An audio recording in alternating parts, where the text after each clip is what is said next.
Hi, so today I'm going to be showing you a hack. In case if you have forgotten to apply your serum or your heat protectant on your hair and you have dried your hair, here's what you do it. So I'm going to be sectioning my hair into two, and what I'm going to do is spray some water.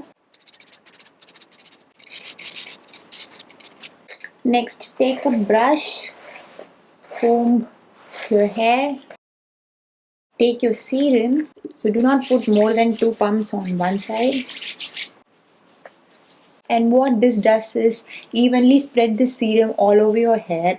So if you apply serum on your dry hair, what happens is that you have to end up putting a lot of product, which will in turn leave your scalp really oily. So always apply it only on wet hair.